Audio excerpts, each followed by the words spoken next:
We are all excited that Chairman Hogan, I like chairman better than governor in some ways. Chairman Hogan is taking over the helm. He has already demonstrated his commitment, his energy, his effort, and his achievement. Let's give Chairman Hogan a big round of applause.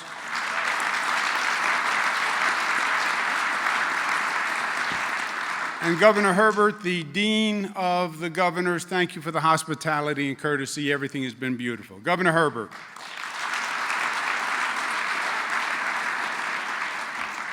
I am a New Yorker, so I know you expect a blunt New York-style assessment, and I don't want to disappoint, so here it is. Washington is a political mess. That is my shocking, revealing, candid assessment. It's also as plain as the nose on my face, which is saying something. So much for New York bluntness. Because in the case of Washington, the truth is obvious to all. Washington is in a state of political paralysis. And that paralysis has stymied functionality. I was speaking to a congressman the other day, and I was saying, you know, we need Washington to work. I can't do my job without Washington working. And the congressman said, well, we've been making progress recently. And I said, Congressman, progress is a relative concept.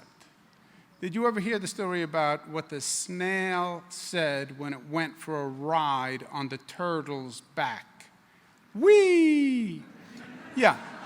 So Washington has been making progress. Not enough. Don't get me wrong.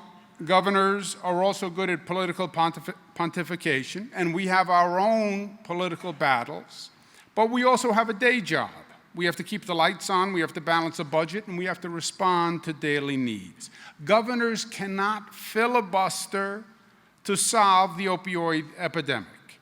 We can't take a recess to educate a child, and we can't rely on a parliamentary point of order to build a road. Governors must deliver.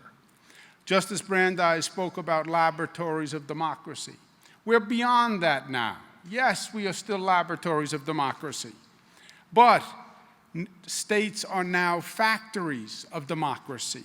And we are hospitals of democracy, and schools of democracy, and airports of democracy, and roads and bridges of democracy, and emergency managers of democracy, and the job generators of democracy. States have no choice but to proceed on their own the best they can to be the most functional unit of government. It's hard, it's not ideal, it's not the intended design, nor is it sustainable long-term, but it is essential today. How long the political paralysis lasts in Washington is anyone's guess. This is not the first time there's been a strange illness in Washington. In the 1830s, there was a cholera outbreak. In 1865, there was typhus. In 1918, there was influenza. Let's just hope this condition passes faster and with less pain. But the governor's job is to deal with the here and the now.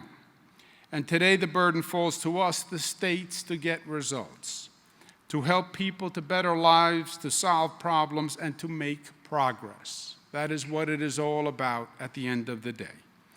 And at the same time, I believe that is the best antidote to the Washington paralysis. To reduce the anxiety, the anger, the fear, and the division that has caused the paralysis in the first place. Working together, as seemingly simple, but as extraordinarily profound as that concept is the cure.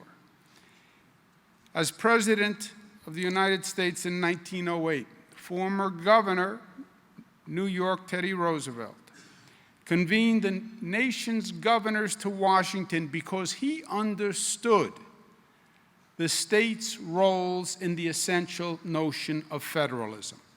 And that was the initiation of the NGA. It may have taken 111 years for a New Yorker to become vice chair of the NGA. I don't take it personally, but I couldn't be more proud to be part of the team. Never before has there been a more important time to use our collective strength as governors to show how to lead this nation forward. Never has there been a more important time to show the people of this country that we can still find commonality, and there is still a collective, and unity is not an illusion. The NGA is, in many ways, the only national vehicle that can do it.